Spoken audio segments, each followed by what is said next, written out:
Diketahui entalpi reaksi berikut ini. Ada 3 reaksi.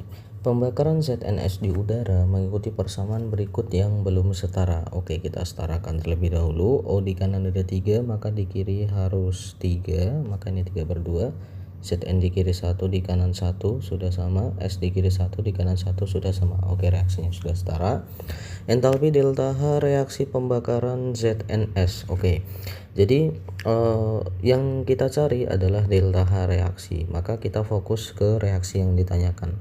Oke, pada reaksi yang ditanyakan ZNS ini harus berada di kiri, ZNS solid harus ada di kiri. Di data ZNS nya ini berada di ruas kanan, maka reaksi pertama ini harus kita balik, maka kita dapat positif 202,9. Nah, terus di sini ZNO berada di kanan. ZNO berada di kanan. Di data ZNO-nya sudah di kanan. Berarti posisinya sudah sama. Hanya saja di sini jumlahnya berbeda. Di sini ada 2, yang kita butuhkan hanya 1. Maka reaksi kedua hanya perlu dikali setengah. Maka dapatlah minus 348. Terus target selanjutnya SO2 berada di kanan ada 1. Nah, di sini SO2-nya sudah 1 sama, maka ini nggak perlu diapa-apain atau hanya dikali 1 aja. Berarti min 296,1. Nah, di sini kita tinggal jumlah aja. Nah, di sini langsung pakai pendekatan aja ya. Ini 34 sama 29 itu 63. 63 kurangi 2 itu berarti 43 ya. Nah, berarti sekitar 400-an. Maka jawabannya cantik. Elektrolisis 1 liter larutan CuSO4 menggunakan elektroda platina, berarti elektrodanya inert, menghasilkan endapan Cu dengan Ar 63,5 sebanyak 31,75 gram di katoda. Berapakah volume gas yang dihasilkan di anoda? Oke, pertama kita cari mol Cu terlebih dahulu. Nah, mol Cu di sini berarti massa dibagi dengan Ar-nya 63,5. Maka kita dapat 0,05 mol. Nah, ini adalah mol Cu. Kita buat reaksi di katodanya. Cu2 plus ditambah 2 elektron menjadi endapan Cu. Di sini 0,05. Maka kita dapat mol elektronnya adalah 0,1. Nah, kita buat reaksi di anodanya. 2H2O menjadi O2 gas ditambah 4H plus ditambah 4 elektron. Di sini kita dapat mol elektronnya 0,1, maka mol dari O2-nya adalah 0,025 mol. Nah, maka volume O2 sama dengan 0,025 dikali 22,4 liter atau 22,4 dibagi 4 ya. Nah, jadi jawabannya adalah 0,56 liter. Reaksi pembentukan gas NOBr dari gas NO dan Br2 mengikuti persamaan berikut. 2NO plus Br2 menjadi 2NOBr. Reaksi ini berorde 1 terhadap setiap reaktan. Oke, jadi semuanya ini dia berorde 1 ya.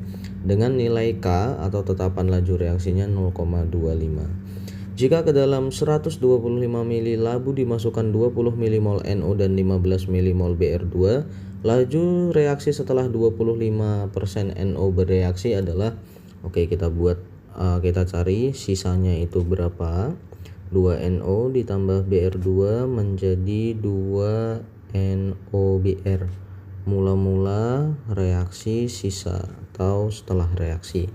Nah, mula-mulanya di sini NO-nya ada 20, Br2-nya ada 15.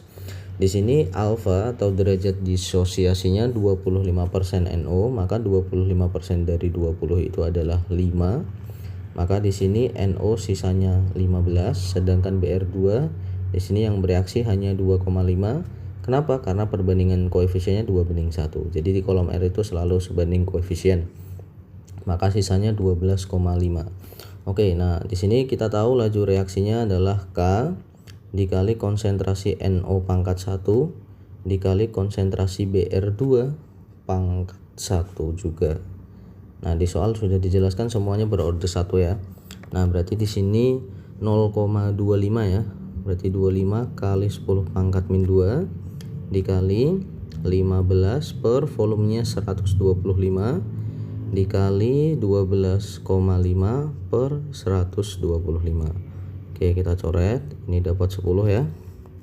ini kita coret, ini dapat 5, ini kita coret, kita dapat 3. Nah, maka kita fokus angka 3-nya aja, maka jawabannya delta. Kevlar merupakan polimer yang bersifat tahan panas dan serat sintetis yang kuat. Rumus struktur Kevlar sebagai berikut. Monomer penyusun Kevlar adalah, kalau kita lihat di sini Kevlar ini terbentuk dari reaksi polimerisasi kondensasi, yaitu dia terbentuk dari dua polimer. Terbentuk dari dua monomer ya. Nah, jadi kita fokusnya kita cari yang dua monomer. Nah, yang dua monomer itu hanya option delta dan cantik. Nah, jadi kita tinggal pilih aja. Secara umum biasanya monomernya itu sejenis yang diikat ya.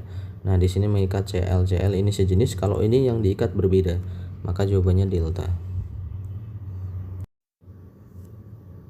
Diketahui nomor atom unsur natrium, magnesium, dan aluminium berturut-turut 11, 12, dan 13. Urutan jari-jari ion kation yang tepat adalah, jadi kalau jari-jari ini semakin banyak elektron yang dilepas, maka jari-jarinya dia semakin kecil. Maka urutan jari-jari yang paling tepat adalah alfa. Na+ lebih besar dari Mg2+, lebih besar dari Al3+. Jika nomor atom S16O8 di antara 3 oksida belerang sulfur monoksida yaitu SO, sulfur dioksida SO2, dan sulfur trioksida SO3 yang bersifat polar adalah, pertama kita konfigurasikan dulu 16S ini 286, berarti dia punya 6 elektron valensi. Terus 8O konfigurasinya 2,6, ini juga punya 6 elektron valensi. Karena di sini senyawanya SO, SO2, dan SO3, maka pusatnya adalah S. S dan O ini sama-sama butuh 2 untuk stabil atau agar tercapai oktet. Yang pertama SO2, S butuh 2, O-nya butuh 2. Nah, di sini terdapat perbedaan elektronegatif, maka SO ini dia polar. Terus selanjutnya SO2, S di sini hanya butuh 2. Nah, di sini S-nya sudah 8 nih. Berarti satunya lagi cara berikatannya adalah dengan koordinasi, yaitu pemakaian bersama pasangan elektron bebas. Di sini S-nya udah stabil, O-nya juga udah stabil. Nah, di sini ada momen dipolnya ya. Maka di sini dia bersifat polar. Kenapa? Karena di sini masih ada PeB. Terus yang terakhir SO3 dengan cara yang sama. Nah, berarti satunya rangkap 2, duanya adalah koordinasi. Nah, di sini nggak ada PeB, bentuknya juga simetris, maka ini dia non polar. Sehingga yang memenuhi adalah SO dan SO2. Reaksi pembentukan MgOH2 berlangsung mengikuti persamaan berikut yang belum setara.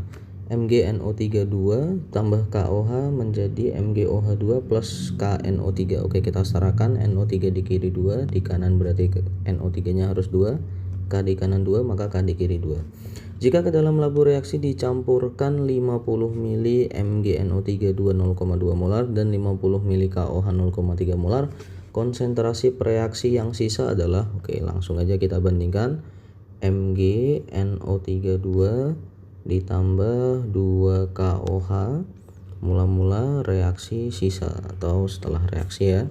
50 kali 0,2 berarti kita dapat 10, 50 kali 0,3 berarti kita dapat 15. Maka di sini 15 ini habis. Di sini di sini 7,5 ya. Ini 7,5, maka sisa 2,5. Maka konsentrasi MgNO32 setelah reaksi atau yang sisa adalah 2,5 dibagi volume campurannya 100, maka 0,025.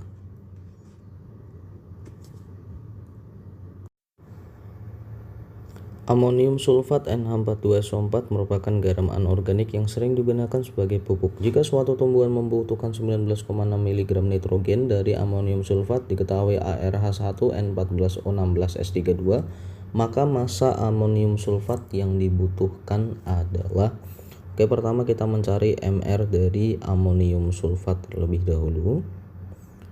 NH42SO4 ya, berarti NH4 itu 18 kali 2 berarti 36, S-nya 1 berarti 32, O4 berarti 64. Maka di sini kita dapat 36 tambah 64 100, 100 tambah 32 132.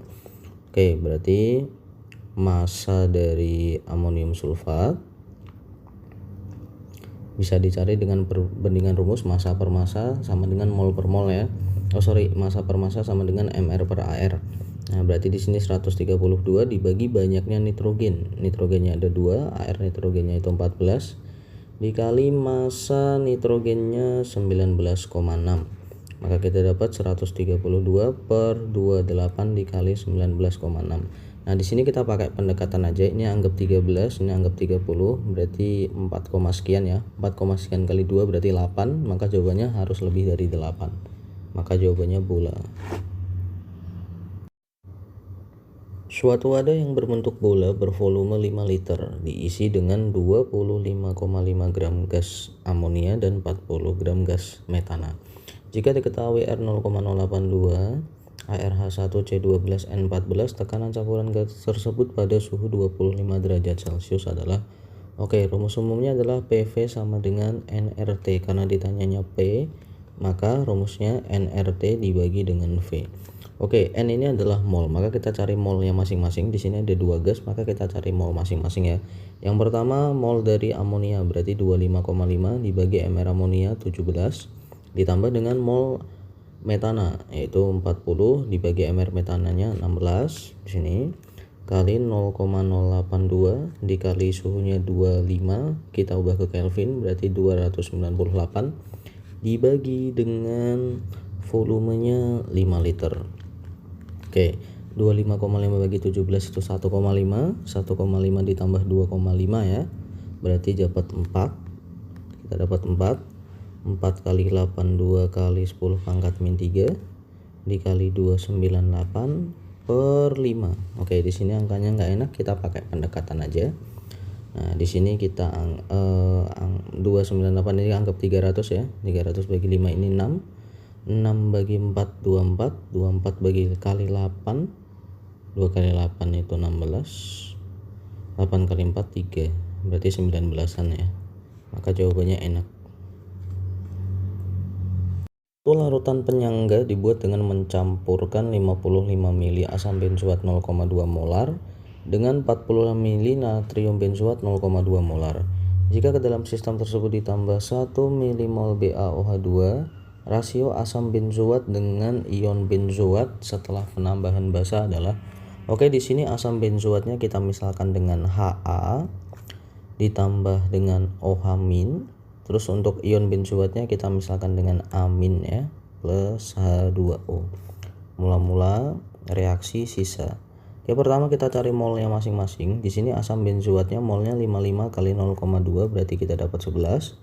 Mol OH-nya dari BaOH2 1 kali 2, OH-nya ada 2 ya, maka 2 milimol. Natrium benzoatnya di sini ion benzoatnya berasal dari sini 45 kali 0,2 berarti 9. Berarti di sini 2, ini habis, ini 2, sisa 9, ini 2, jadinya 11. Maka perbandingannya 9 per 11. Ke dalam 300 ml larutan asam benzoat 0,2 molar ditambahkan KaOH sebanyak 2,8 gram. Jika Ka asam benzoatnya 6 kali 10 pangkat 5 dan ketahui ArK39O16, maka pH larutan setelah pencampuran adalah kita buat reaksinya. Sebelumnya kita cari mRKOH terlebih dahulu ya. MR-nya di sini 39 tambah 17 berarti 56. Kita buat reaksinya. Asam benzoatnya kita anggap sebagai asam lemah karena ada Ka-nya berarti dia asam lemah ya. Asam lemah di sini ditambahkan dengan basa kuat ya. KOH ini pasti akan menghasilkan garam. Mula-mula reaksi sisa. Nah, di sini mol asam lemahnya 300 kali 0,2 berarti kita punya 60 milimol. Terus untuk KOH-nya 2,8 mol KOH ya, 2,8 dibagi 56 maka dapat 0,05. Ini mol kita ubah ke milimol berarti 50 milimol. 50 berarti ini 50 habis, 50 sisa 10 ya. Ini 50, ini 50. Maka di sini kita dapatkan sisa asam lemah berarti buffer ya. Berarti konsentrasi H+ ini sama dengan Ka 6 kali 10 pangkat min 5 dikali mol asam lemah yang sisa dibagi dengan mol basa konjugasinya yaitu 50. Nah, ini 1/5 ya, maka kita dapat H+-nya adalah 6/5 kali 10 pangkat min 5 sehingga pH-nya adalah 5 min log 6/5.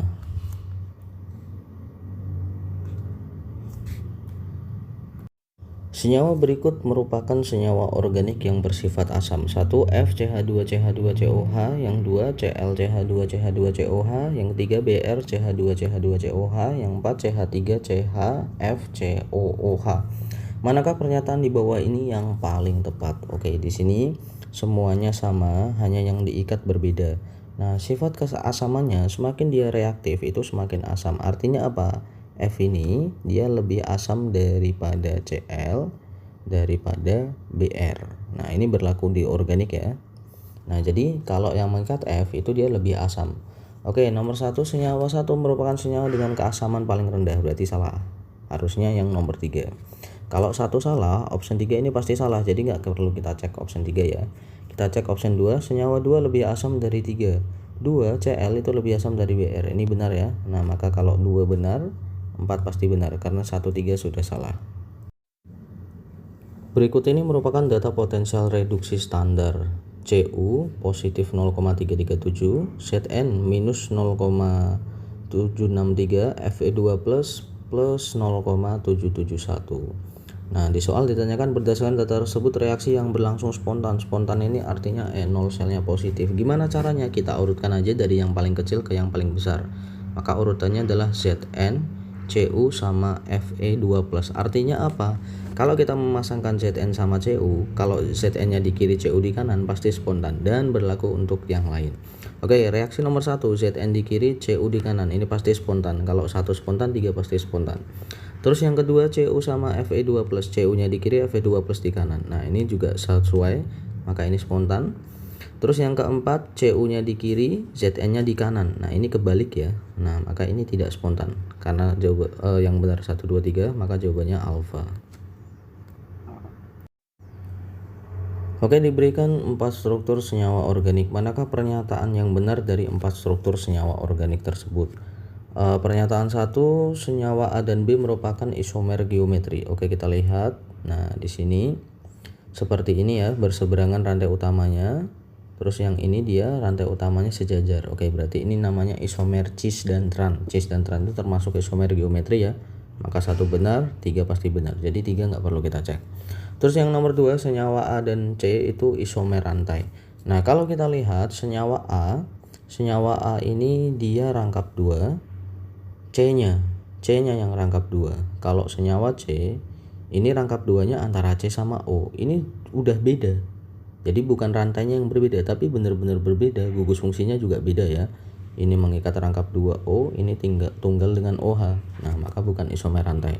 2 salah, maka 4 pasti salah. Maka jawabannya bola.